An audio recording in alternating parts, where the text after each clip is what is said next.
My dad, he used to run a salting station up in the bay for salmon. And I'm just going to use that salmon for a brief comparison. He told me that when you salt salmon, it takes about 7 to 10 days for it to fully cure.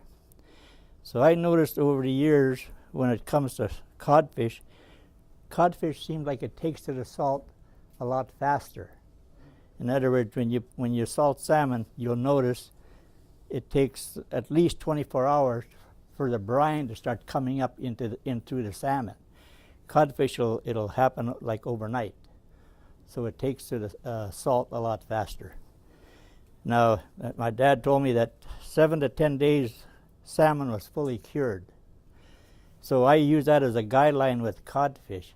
I know that 7 to 10 days codfish is going to be fully cured, meaning that it's not going to take to the salt anymore.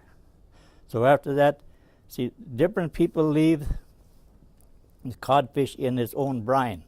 I'll show you in a few minutes what I've got a bucket here, what it looks like after it's been in its own brine. But I'm laying this stuff out here right now just to show you how I cut it up to fit in a bucket.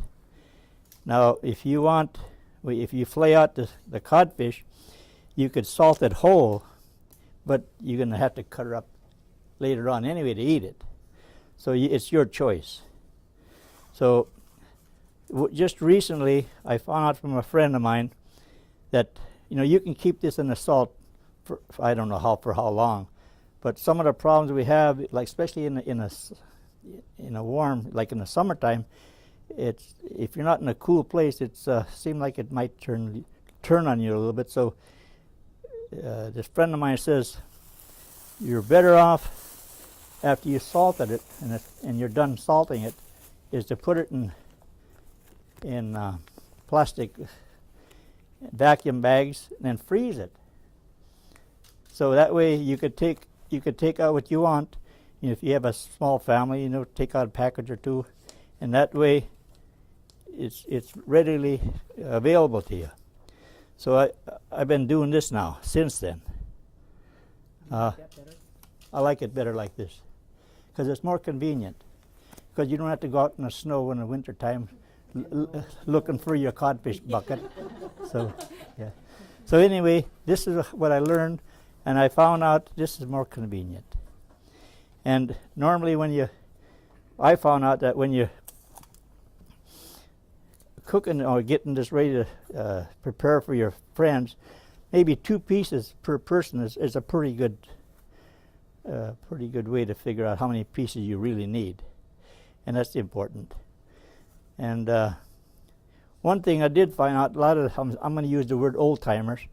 A lot of them like this part of the fish right on the collar. They like that. Some people don't like the bones. There's no bones in the tail end.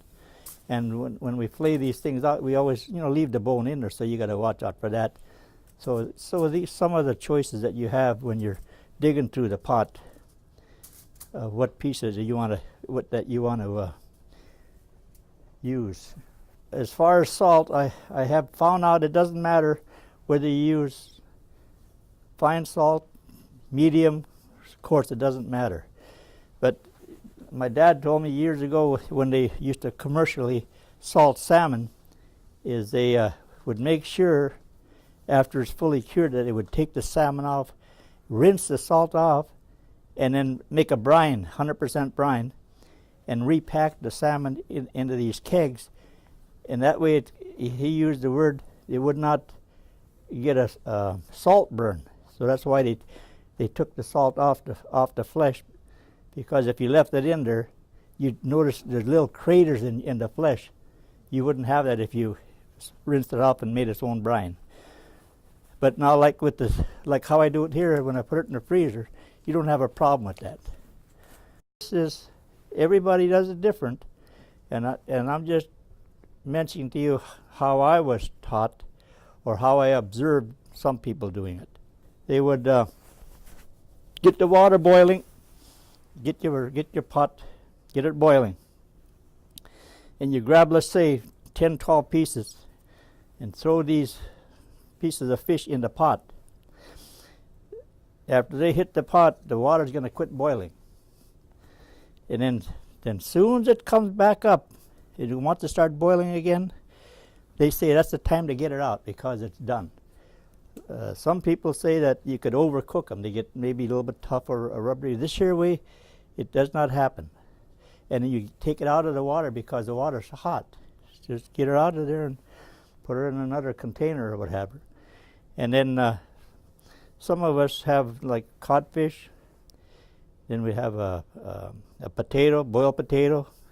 Some people like a red potato, and maybe coleslaw. And that's what we use for our cod dinner. Yeah.